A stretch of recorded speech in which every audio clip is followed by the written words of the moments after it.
सबद आयांसी म्यूजिक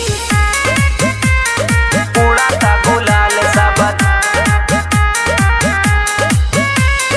उड़ाता गुलाल सब देखेला जहान उड़ाता गुलाल सब देखेला जहान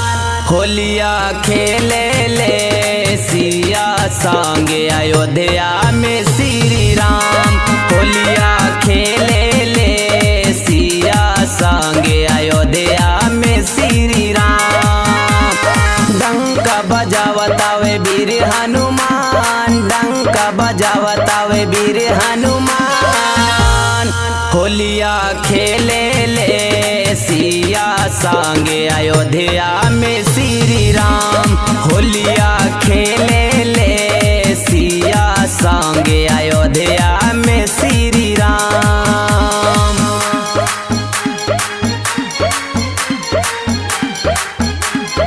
उड़ाता गुलाल सबद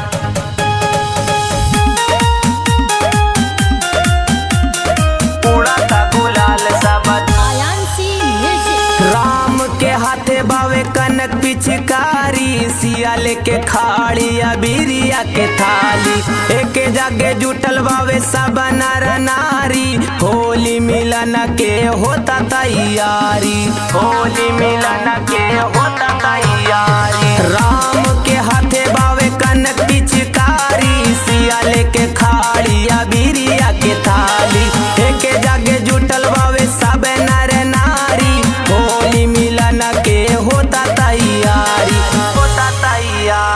सबके बावे ओठ पे मुस्कान सबके बावे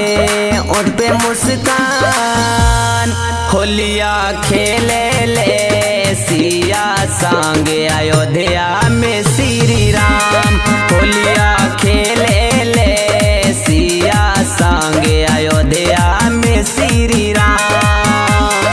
उड़ाता गुलाल सबद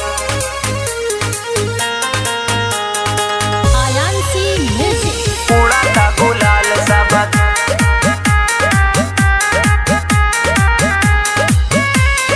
पूरा जगत देख भक्ति में समाइल देव ऋषि मुनि बावे ई हवा है आइल प्रेमवा के रंग में सभे बरंगाइल देख के नजारा मन ऐसन हरसाइल देख के नजारा मन ऐसन हरसाइल पूरा जगत देख भक्ति में समाइल देव ऋषि मुनि बावे ई हवा है आइल प्रेमवा के रंग में सभे बरंगाइल देख के नजारा मन ऐसन हरसाइल गुरु दिन चौहान गावे धाई के धायान गुरु दिन चौहान गावे धाई के धायान होलिया खेले ले सिया संग